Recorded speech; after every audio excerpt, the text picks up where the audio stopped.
Welcome back, everyone, to another one-on-one with Jerry Hall. Today, I am joined by our very own Crypto Eddie. That's right, Eddie from Tokyo is joining the conversation. We're going to discuss in great detail her approach to research in the attempt that maybe some of you can, benefit from it.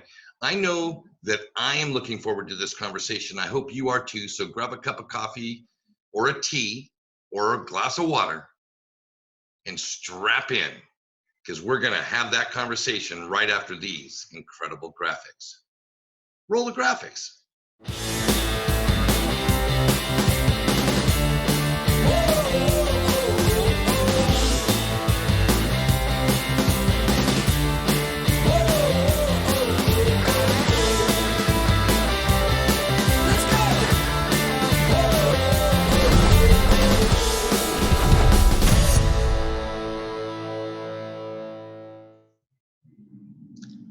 So Eddie, thank you so much for taking some time to chat with me tonight. How are things in Tokyo? Sunny day, beautiful. It's cherry blossom season. So despite the pullback in being able to gather in groups, it's still getting into a really beautiful season. Right on, that's wonderful. We are down here in Costa Rica. We are just finishing up our summer season and about to get into our what we call rainy season. So it would be like our winter. And I'm looking forward to that because it's really dusty. What now? Does the temperature change? Yeah, it changes by about 1.5 degrees. Yeah, on a real cold day, I'll wear a t-shirt.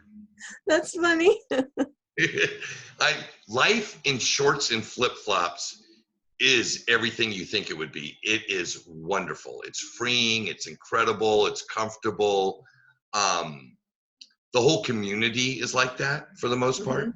Unless people are getting dressed up for some big social event, it's flip-flops and shorts and, dry fit type t-shirts, and everybody's off to the races.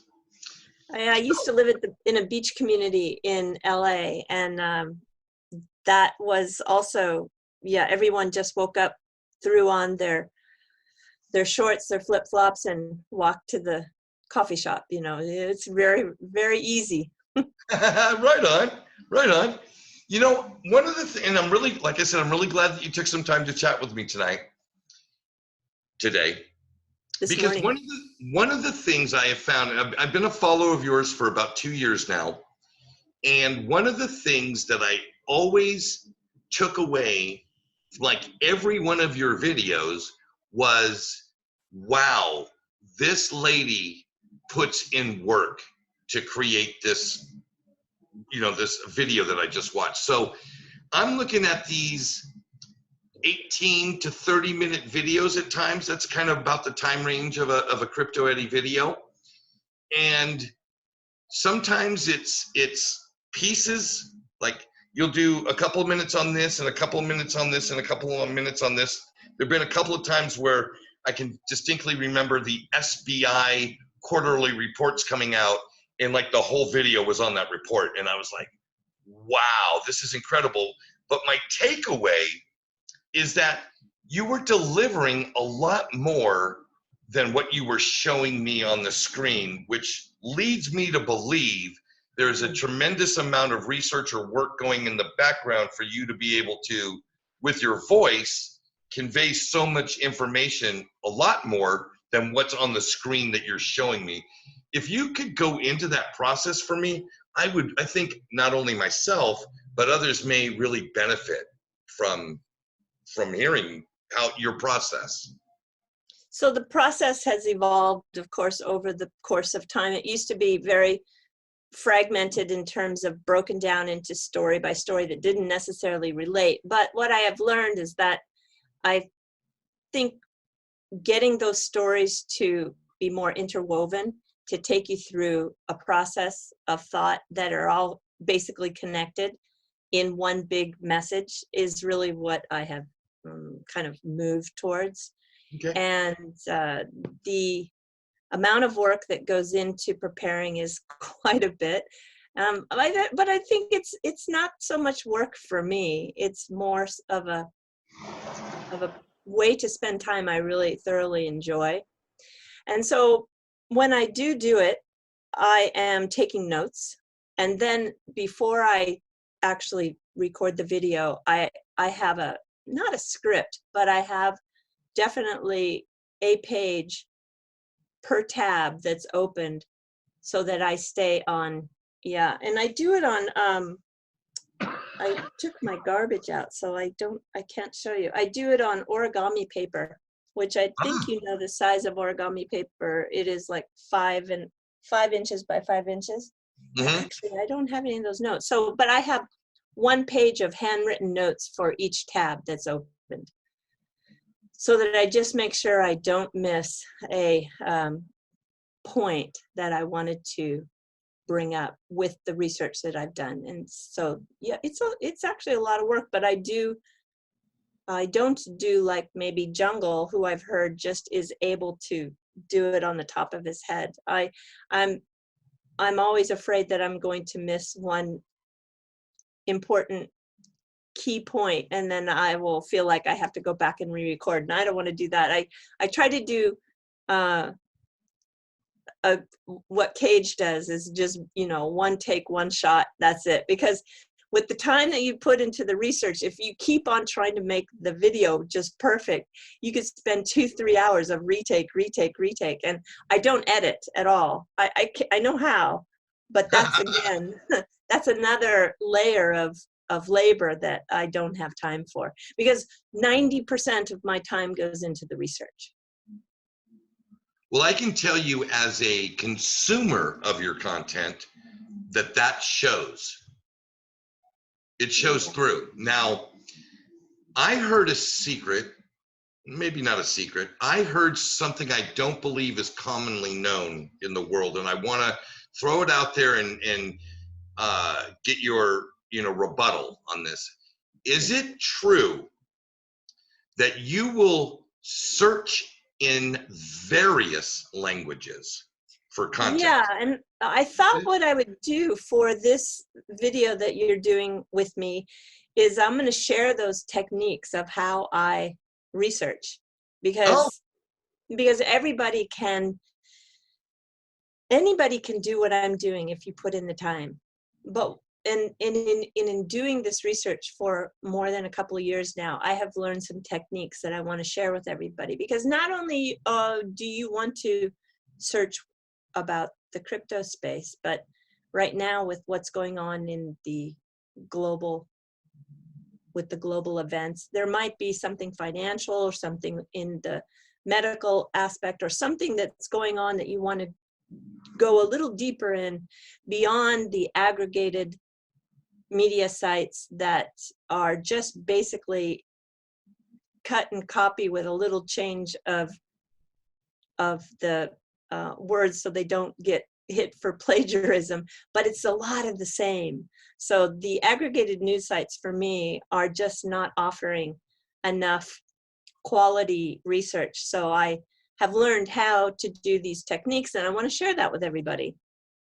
Well, let's, I'm all ears, fire away. Where do you want to start?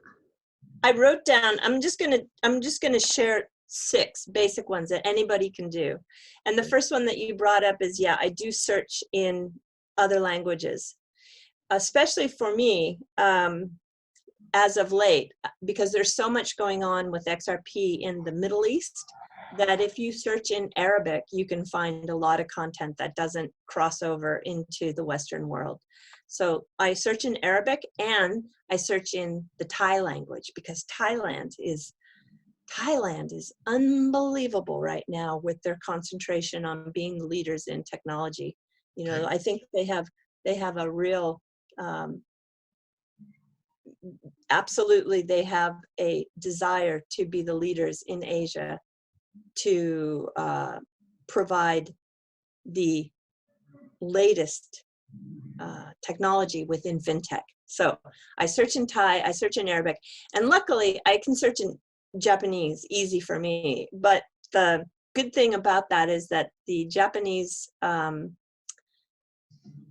kanji characters are the same pretty much, although Chinese is, they have a simplified version of character and a less simplified version, but they cross over enough that when I search in Japanese, I also get the Chinese results. So I'm searching in English, Thai, Arabic, and Japanese, which brings me also into Chinese. So if you do that, and you can do it through just cut and paste with just the keywords in the foreign language and use Google Translate, you can get enough of the, you can understand more than 80% of what that language, even with Arabic, of what the news is. So that's a really, really good technique. Excellent. And I could definitely see including Indian in that. Yeah, I haven't searched too much in Hindu, which is the language, because I think for business language in India, they're using English. Okay. So I think that there, and I think that is a region of the world that is going to have more and more content rich information coming out. But I haven't found India yet to be, not yet, as a India is not a real hotbed as of right now. Yeah, it's still developing, but wow, the Middle East region and Thailand are just like, wow. I mean, compared to what's being, and you know, I do search in Korean too. I do search in Korean because Koreans also have their, it's kind of a news bubble, you know, and the United States is really a news, well, the Western world is really a news bubble. So I try to break out of those bubbles to go to these other, I'm bubble hopping. There you go. Well, you know, I use Google Translate on a daily basis down here in Costa Rica.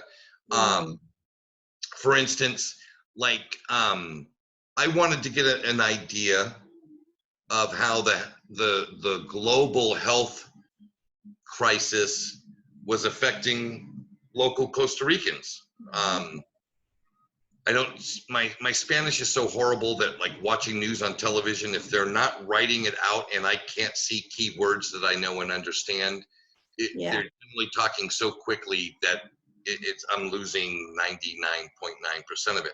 However, the online news publications, I can cut and paste in my Google Translator, and it's wonderful. I've worked out a system on my phone that, you know, I maybe have 30, 40 friends down here that are Spanish language folks, and we converse back and forth in Spanish. And so I've gotten very good at copy and pasting from my WhatsApp into my translator, creating my reply in English, translating it to Spanish, pasting it back into WhatsApp, and I've gotten very good at that. I am actually becoming masterful in the ways of cut, paste, translate, back and forth. So pretty proud of myself. Yeah, that's good. It'll probably help you to develop your language skill by, you know, using that process. I thought the other one too, the other part of the world that I think is going to be very good to search in is Portuguese for Brazil, because I think Brazil is going to, I can think of one video that I got a lot of news out of Brazil using Portuguese to search, and it had not so much. I would say in a typical video, I think 25 to 30% of what I talk about never hits the news on those English speaking aggregator sites. Yeah. Well, I think so that's one. I was just going to say, I think that's been an incredible differentiator for your channel.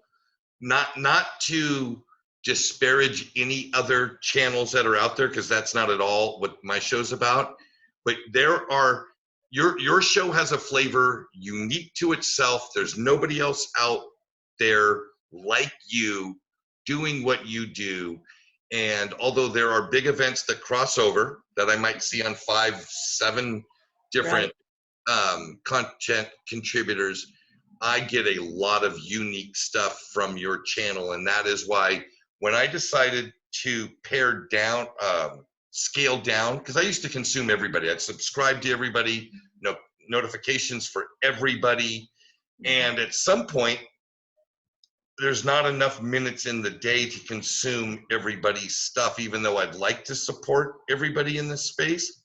I have scaled down. So, I mean, I have maybe 3 content contributors that I subscribe and get the notification for. You're one of them. I spend a lot of time on Twitter getting, kind of it's the pulse. It tells me what people are feeling and thinking today, right now, what's going on. I love that. And I've branched out into non-crypto related content providers like Real Vision and Hedgeye, which because I'm trying to increase my financial IQ and understand global markets and these things that what I'm invested in will impact. You know what I mean? But I love your content. It's so evident that you're bringing things that aren't on Twitter, and it makes sense. It makes sense because they're not in the English language. Yeah, actually, I shy away from if one topic is being discussed. Actually, I let that just happen, and I move to another focus because I don't want to be repetitive for people. People's time is really valuable, and the last thing I want to do is talk about the same thing everyone else is talking about. Sure. Yeah. Tip number 2, keep the word search to a minimum.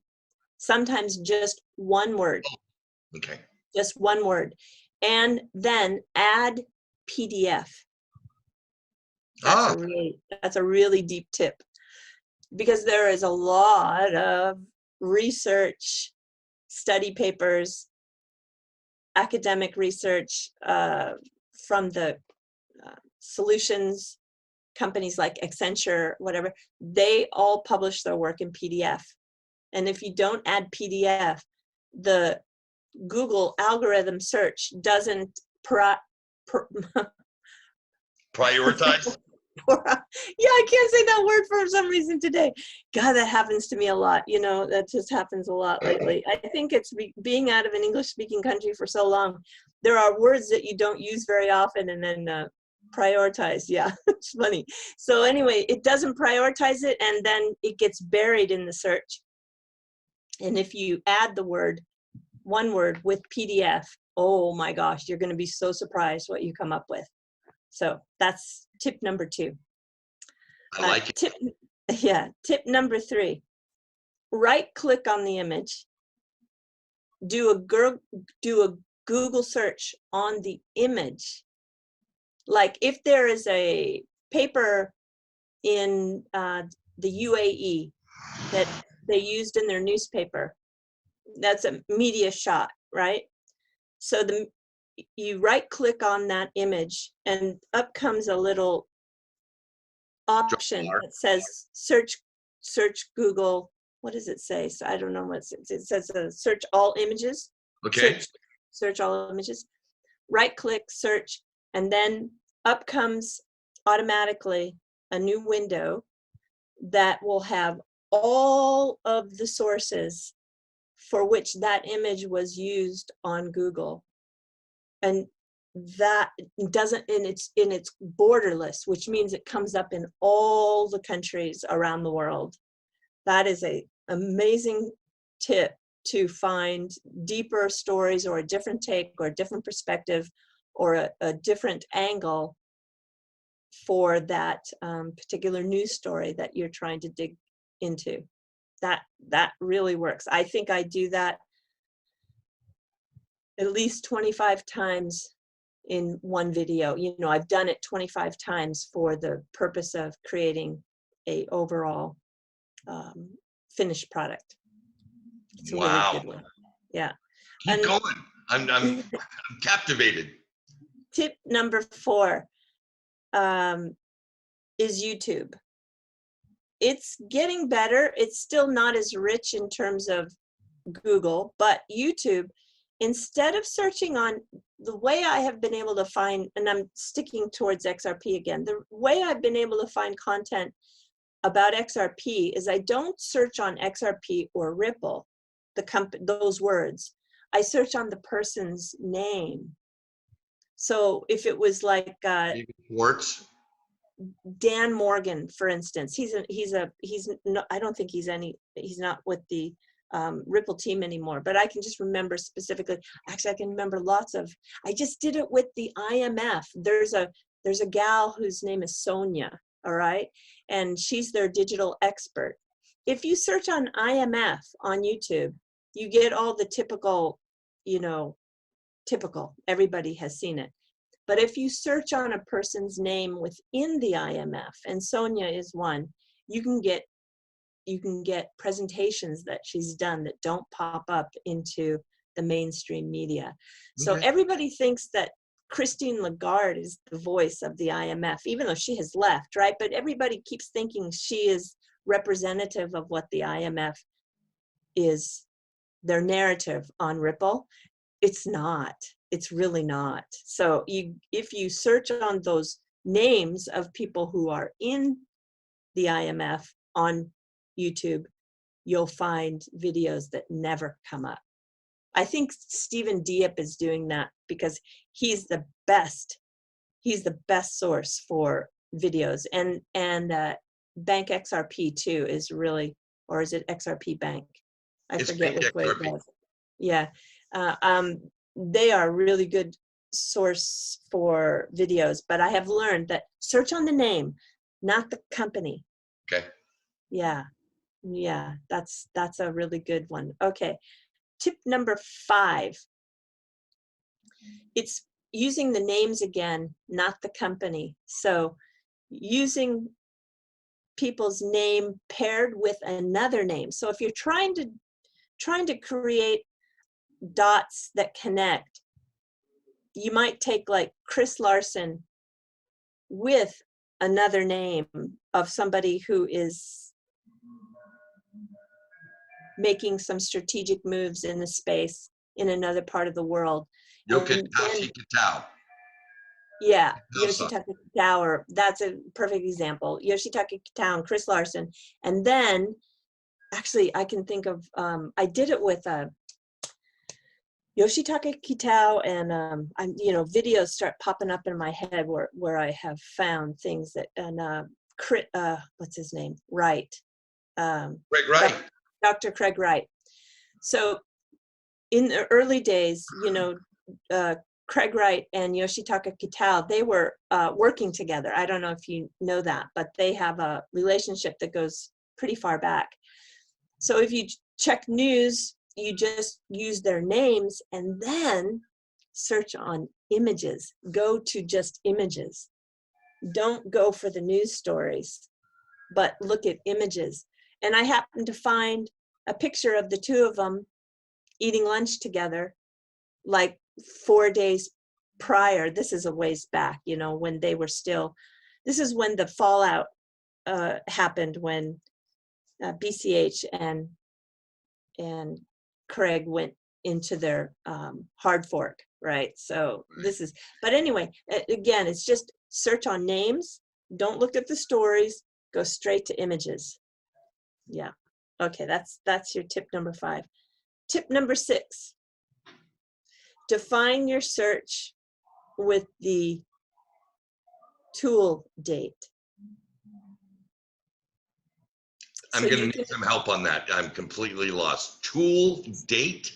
Yeah, there's a tool that you can use on Google, on the Google Chrome, where you can search and define by the last 24 hours, the last week, the last month. You can put a range. Or go back to 2 years prior, but eliminate everything in the last 12 months. Okay. So you can define your search with a customized tool for the customized date.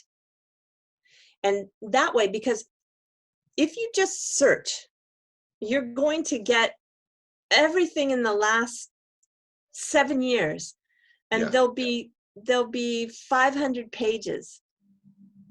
and you just don't have the time to go through all the pages. So sometimes that 24-hour or the last week or the last month, or just search 2018, will give you stories that are completely unique and not in everyday mainstream. And the last little bit of tip is to search specific legal documents. There are sources that actually have just legal documents aggregated. There's a lot of legal aggregated sites out there. So I don't have one in particular that I would recommend. Also, you can search the patents, people's names in patents. That'll lead you to always some very interesting information. And organizations, check organizations list. So if you know somebody's a member of an organization, check the organizational information, and you'll find a wealth of information is there too. So those are my, what is that? That's like 7 tips. Yeah, six and a half, 6 plus a bonus. Right. Bonus content right here on 101. Always getting bonuses when you tune into a On the Chain program, folks. Yeah. You know, now that we're getting to chat here, one of the things I've got to tell you,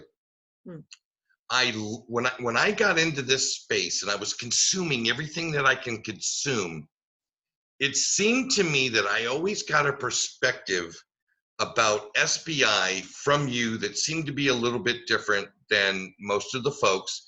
I attributed it to you being, you know, boots on the ground in Tokyo. So I've always kind of put that link, you know, Crypto Eddie, SBI is the neurons have fused, right? So you will forever be linked with SBI in my brain, which leads me to how this question came to be. What in the heck is going on with SBI and Ripple in Asia? Well, that's a really good question, because I have a totally different perspective of Mr. Kitao than most people in the West do, because I'm reading a lot of, he's very active on TV every other Saturday. He has a TV show. He has a, yeah. He has a diary. I don't think anybody's reading his diary. His diaries are amazing. You know, he's a serious intellectual. Yeah. He's a master of the Chinese classics, and very often uses his knowledge in that area to everyday business. And so his diary, his TV show, and he's so active on the circuit of doing interviews. You know, he does a lot of interviews. And so those interviews, those conversation of the interviews are showing up in Japanese media every week. So I have a completely different, I think, perspective, because that information is just not being consumed by the West. Right. Yeah, well, let me ask you this. In Japanese culture, would you say mentorship is something that's commonly done or not commonly done?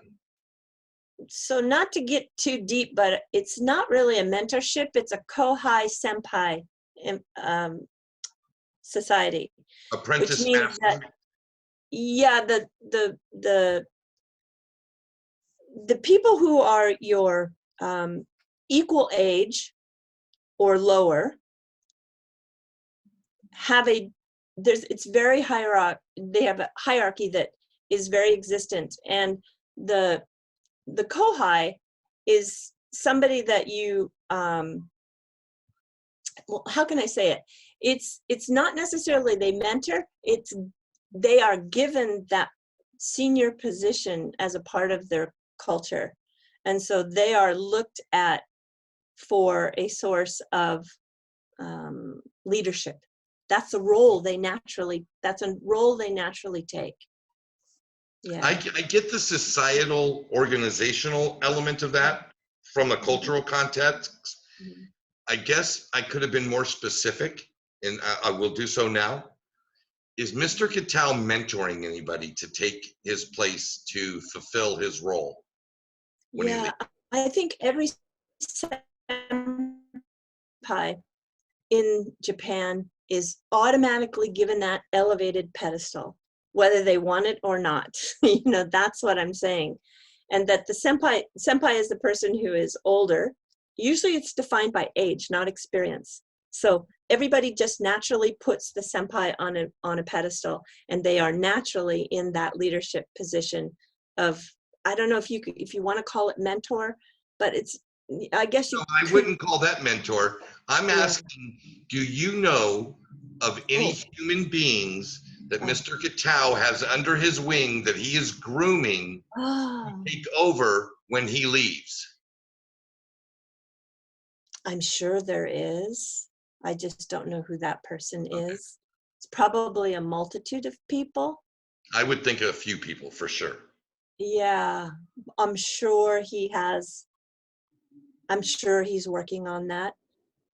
He's still quite the, you know, he loves business. So he's quite still, you know, in it, in terms of winner takes all attitude. Those are actually his words.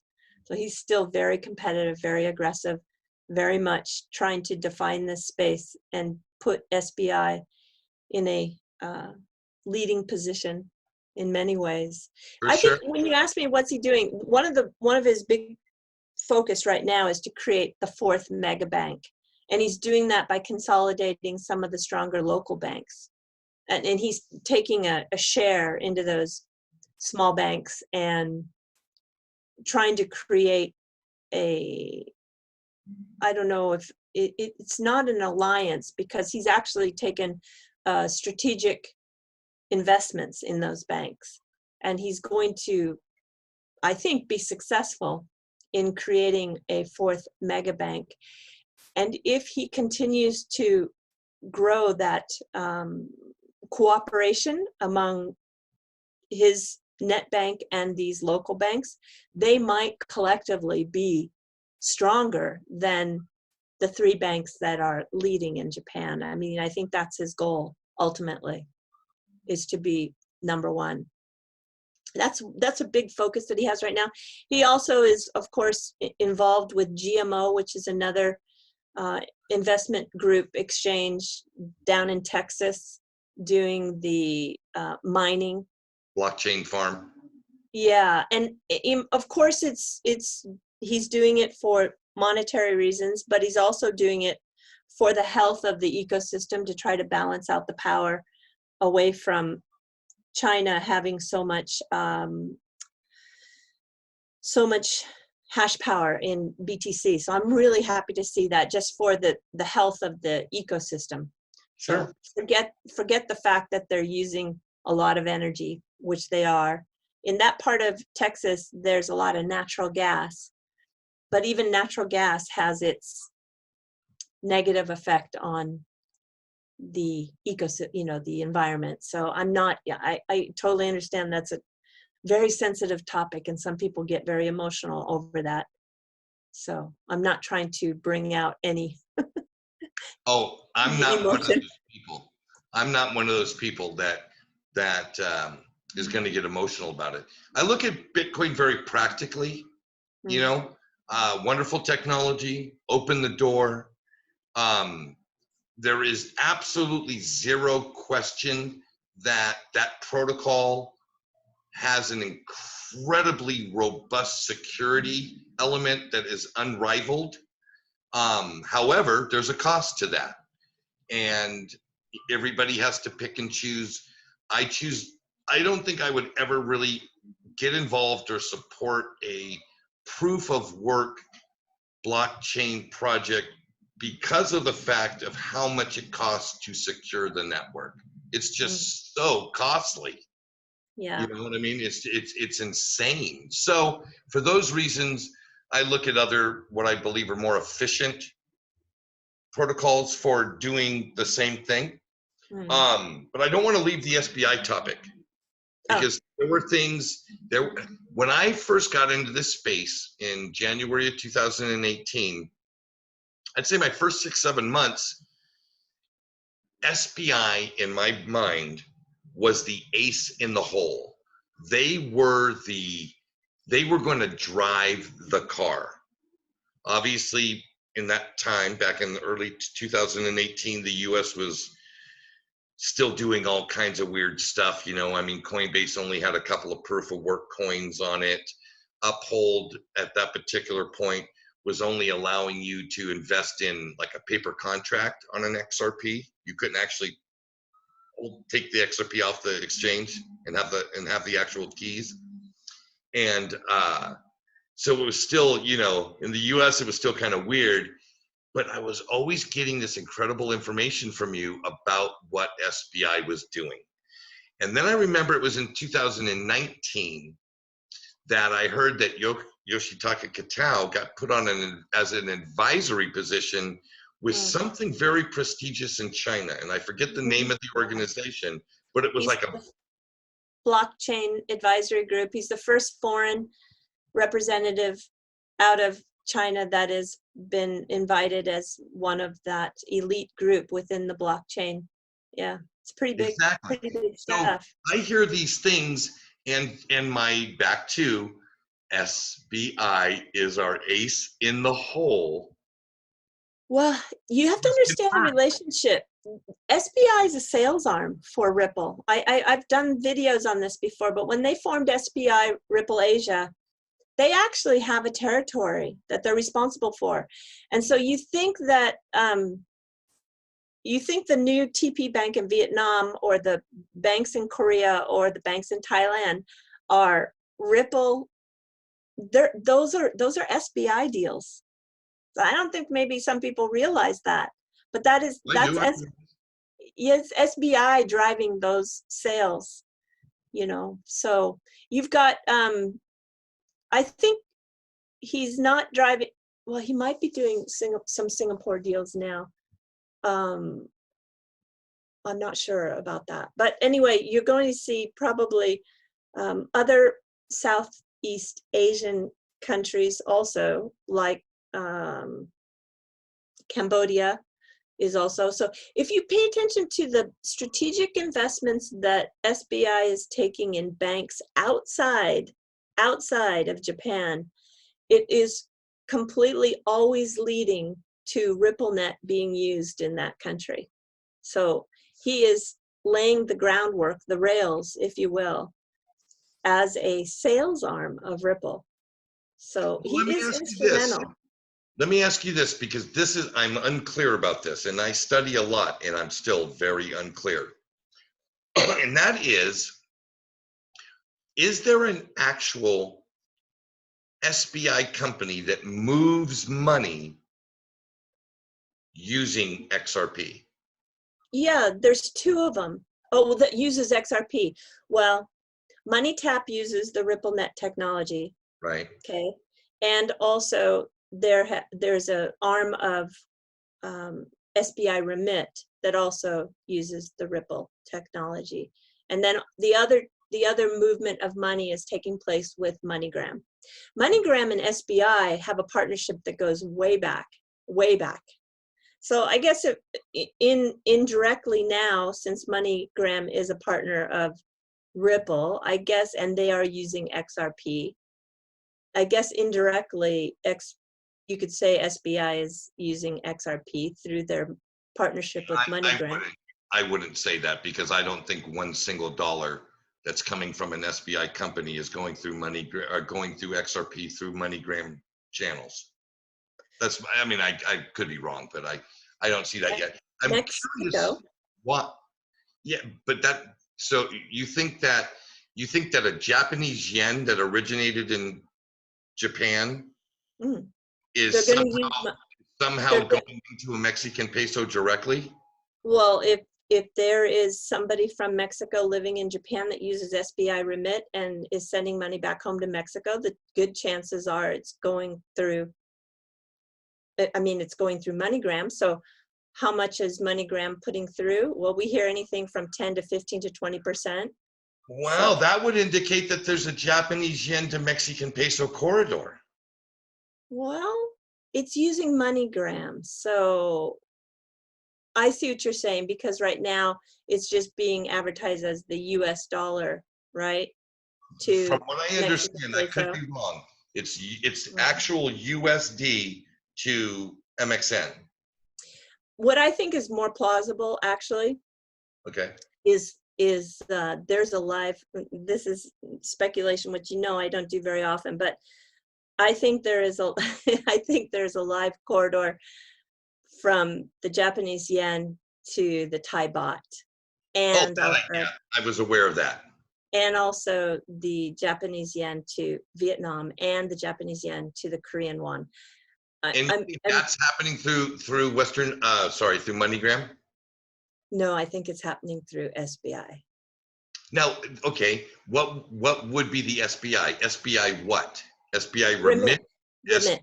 Okay. Remit. That Remit. was what I was hoping you'd say. Cool. Well, I think everybody suspects, but it just hasn't been officially announced. And as you know, there's a lot of announcements that we don't hear until they feel like they being Ripple, is obviously doing their announcements on a strategic basis. So it's not just they get the deal done and voila, they make an announcement. It's held back sometimes for months at a time. I'm well aware of this. Yeah. How about this? And I thought this was going to be a really big deal. SBI created, because I remember you showed me on one of their quarterly reports, there's an actual SBI digital currencies exchange. You mean liquidity? No. No. Where people can trade Bitcoin, they can trade XRP, they can trade Ethereum. You're talking about SBI VC Trade. That's what it is. Thank you. Are you a member by any chance? Did you sign up for that? No. Okay. No. I was just curious. But I have a couple of friends. Like how their rates are. Because, us here in the West, we have no idea what SBI VC Trade's doing as far as volumes of anything. That's another thing. If you search in Japanese, you can see tons of reviews on that site and tons of people who upload images of the step process to get signed up. And if you want to participate in getting the Coolbit wallet and you do have to have a bank account with this Shumisen Bank. So that's one of the reasons why I don't. I bank with MUFJ. So I don't want to change banks. So for me, it just doesn't make sense. Friends, VC Trade account, and yeah, I don't know what to say. It's one of like the 16, 17 exchanges that are licensed by the in Japan. So it's got just 4, maybe it's 3 because they dropped BCH. So it's BTC, Ethereum, and XRP. Yeah. Now, do you have any idea where SBI VC Trade is as far as volume relative to the other Japanese exchanges? No. Well, you just can't really nail that down because they're not making that volume. I think one of the only exchanges that is making that volume public is BitPay. They have an API that they lend, and it does show up on the Fiat Leak site.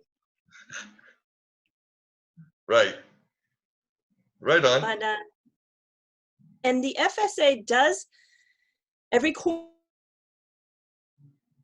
traded for the coins, so you can see the total volume bought and sold. That comes from the financial service agent, but they are not breaking down those totals exchange by exchange. So yeah, I think it's difficult. Excuse me, sorry about that. Okay. I think I swallowed a bug. Bugs down there. We do get mosquitoes and stuff like that down here. Generally, they don't bug me much because I've acclimated to the local food sources and things of that nature. So I don't, I rarely get a mosquito bite. but they're around. Lizards, Not so much. lizards, spiders. We get No? spiders and we get geckos. These cute Yeah, little these geckos, and they sing at night when it gets dark. yeah. Kind of I have like a gecko in this. I have a gecko in my room. that's alive. Uh-oh, did I lose you? No, I'm right here. Oh, okay. I have I have one in this room, and in Japan, it's superstitious to, if you find a gecko, he's the guardian of your home, and you leave him alone. You let him just be. So I don't know where he is, but occasionally I see him. Does he make noise at night? Well, I'm not sleeping in this room. This is my office. Oh, okay. Um, yeah, I don't know. I don't know where he is, and I don't know what he's eating, and maybe he's eating the cat food. I have no idea. Hey, leave him be. He's not hurting nothing, right? No. It's bad luck to take him out. So I just let him. He's small. He's only like about this big. Yeah, they're not big. Very small. Geckos are not large. Ours down Yeah. here are the same size. They're tiny little things. What color are yours? Now, for the most part, a very, very, very pale green. And when I say pale green, I'm talking Oh. about like really pale split pea soup. Hmm.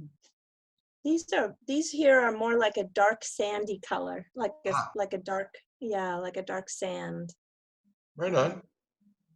Sorry, go off to Don't be gecko that. land. It's this show is really all about the conversation, not so much specific content of the conversation at times.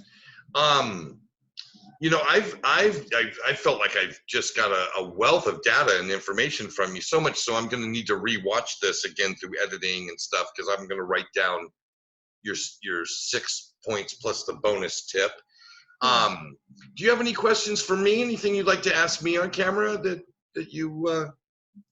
Well, just what's your vision in terms of your channel? What do you ultimately, everybody is always on a journey with their channel. How do you see that journey in, let's say, 1 year from now? Interesting. Okay. Well, I don't actually have a channel. All of my content that I create goes to On the Chain, which is a collaborative platform with many contributors, you being one of them. I have made some content with Cryptopolis on wealth preservation, wealth management, and things like that, but that's hosted exclusively on Coil. So I do have a Jerry Hall YouTube channel with 50 subscribers or something like that, and I have a wolfing video from it when I was in Hawaii. So I don't know. I think the one-on-one with Jerry Hall will continue to be a personality showcase, whether it be an XRP YouTuber, a Twitter person, somebody from Real Vision Finance, somebody from Hedge Eye, you know what I mean? Somebody from something I'm interested in, But I do have a vision for content creation, and it's to create a financial literacy platform primarily for the Spanish-speaking audience, but we'll have versions in English, where software like the cartoon software that you see, people do animated cartoon demonstrations of things. I'd like to do a whole history of money, financial principles, stuff as simple as demonstrating how to use a compound interest calculator and the benefits of understanding the principles of compounding interest, as well as something eventually as in depth as this is what a bond is. These are the different elements that make that value comes from a bond, whether it be the high price of the bond or the yield from the interest from the bond, which are always in direct, you know what I mean? They're always opposed. A lot of people may think they know stuff about stuff, but it's amazing how much we don't know. And the truth is we don't know what we don't know. And that seems to be a pretty vast area as it pertains to financial literacy, right? I spent my whole life thinking I was financially literate because I knew how to make money, manage money in my checking account, pay my bills, be responsible. I thought I was financially literate. Yeah, I've been learning a lot about bonds too, as well, with the current quantitative easing that's taking place. I have been doing a lot of research on bonds too. It's yeah, it's a world that we should do a lot more education within the, you know, early ranks of education for the financial mechanisms and the financial instruments that are used. I think we're really failing our in our education systems around the world by not teaching this. Oh, I could not agree more. I'm a product of public schools. I didn't get my first real economy class, or economics, sorry, not economy class. My first economics till I was in college. So that meant grade school, middle schools, and high school.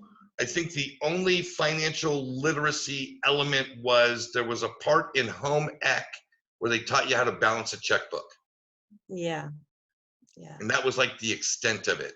And the truth of the matter is that and I think it's part of the reason why we are in a lot of the trouble that we're in as a globe as it pertains to money and debt and these things that create these crises like that we're experiencing right now, is because people don't know these things. They're not educated on these things. So how in the world could they vote for a politician who would stand for something that would be in their best interest? They don't even know. They have no idea. Totally agree.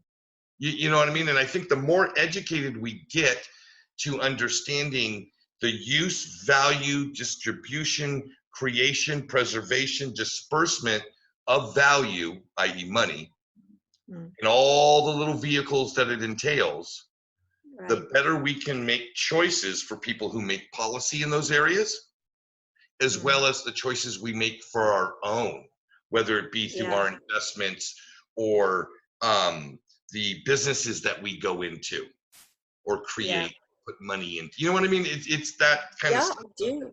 I think the predicament. Oh, go ahead. Well, I think the predicament that we're in, we have to take some responsibility, each person, for what we're in, because we allowed it to happen, you know. Oh, totally. I am 100% responsible. I don't blame other people. No. I can, but it's pretty easy. And I'll be the first to tell you, in my observation, where we are now is a direct result of not being a full participant in the system, and that is understanding its economics, its monetary policy, and searching out and supporting candidates to be in office who make laws that will affect change in those areas.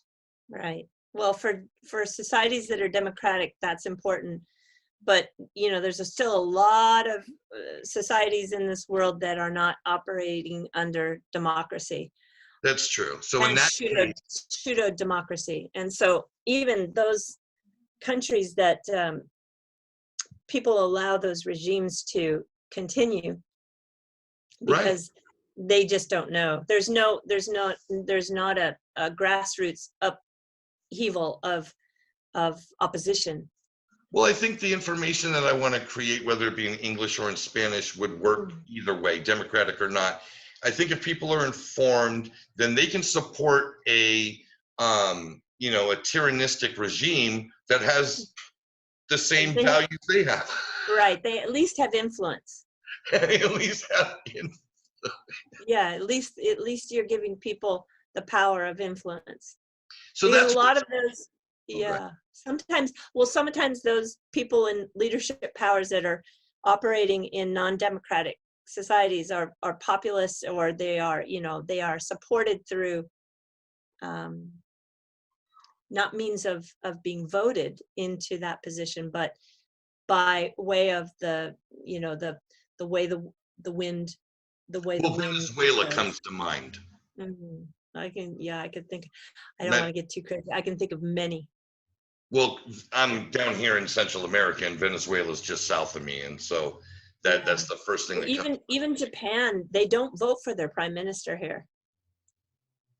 He's appointed within a body of a party that has coalition with other parties. Mm-hmm. So for Abe-san, who is currently the prime minister, he wasn't put in by a popular vote. So I think that, yeah, so these kind of societies that are called democratic, well, everybody's version of democracy is always a little different. Let me ask you this: is he above the law, or do the laws of that every citizen in Japan have to adhere to? Does he also have to adhere to those same laws? Well, yes, but his party is the all-powerful party, and they are making the laws. So I guess you could interpret that Are they two ways. the wealthy party? Are they the wealthiest Japanese? Oh, that's a really good question. No, not so much. They're the conservative party, but that doesn't necessarily mean the wealthiest party. No, it doesn't. Yeah. No. Just No. curious. So yeah. Wealth in Japan, I think more important than wealth is your family history and your education. That gives you a little bit of power outside of, yeah, it's just a little bit different. The power in this country seems to pass down generation to generation. He's third generation grandson of two prime ministers. That's happened. Or, his father and his grandfather were also politicians. There's a lot of that here. Runs in family. And that's not so much the case in the United States. Not so much. No. Most of those people who are elected officials and servants within Congress don't necessarily, they're not like second and third generation politicians. Of course, it exists, but it's not the majority. It's not the norm. Yeah. Yeah. But one thing the politicians in the United States all generally have in common, for the most part, I'd say 92% wealth. You mean old money or new money or just wealth in general? Wealth in general. Yeah, maybe you're right when I think it through. I'm not so sure that could be the same case made here.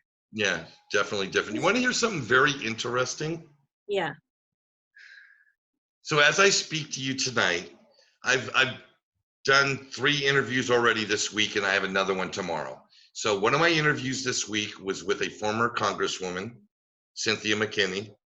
Great lady, very, very, she did 2 separate terms in Congress representing Georgia. I had a bond expert on this morning, Jared Dillian, who's very, very energetic. He's ambitious. He's working towards financial literacy for people. That was our common thread that we connected. But he's also, he comes from Lehman Brothers, et cetera, et cetera. He's a bond expert. Tomorrow, I have Douglas Bosworth, who I found through Modern Wall Street video roundtable, where he was sitting there with Jim Rickards and this other gold guy. He's an FX guy. He's a currency guy. He's a currency expert. Back in 2018, he was telling them about Ripple and about XRP and about how someday it may be everything pairs to it in the currency markets. You know what I mean? Yeah, he sees it as a vehicle to move the currency around the world, you mean? And to swap it. So in FX markets right now, there's trading going on between the US dollar and the Japanese yen. There's, tons of currency pairs are trading every day. Yeah, it's an exciting time. If you're into FX, this is a really exciting time.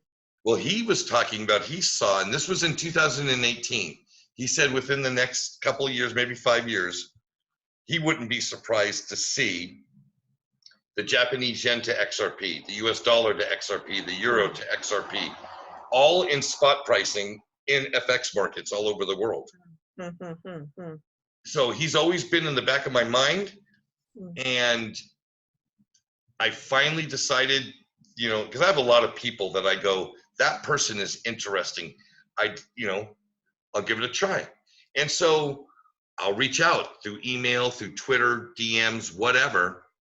And a lot of times people are very gracious with their time and they agree to do a spot. Like I've only had a few rejections. John McAfee doesn't want to talk to me because I don't have enough subscribers. Ryan Silkris, who is the 2-bit idiot, comes from the Masari group. I guess I'm not big enough for him, even though our channel has more subscribers than his channel, but that's okay. Other than a couple of notable rejections, for the most part, many people are very wonderful and willing to openly share in a long format type of deal, you know, an hour-long thing, what's going on with them, what they're thinking about, projects they got going on. It's been incredible. It's fun for you, I'm sure. Oh, totally. I'm learning tons because I'm learning about these people. You know, obviously I do a little research before, you know, maybe not in 4 different languages and using secret little, you know, click on they're this. Not secret. They're not secret anymore. They're not secret anymore. They were secret an hour ago to me, and now they're no longer secret. You're so wonderful. Thank you. Thank you for your time. Want to wrap up? Is there anything you'd final thoughts that you'd like to leave the audience with, or?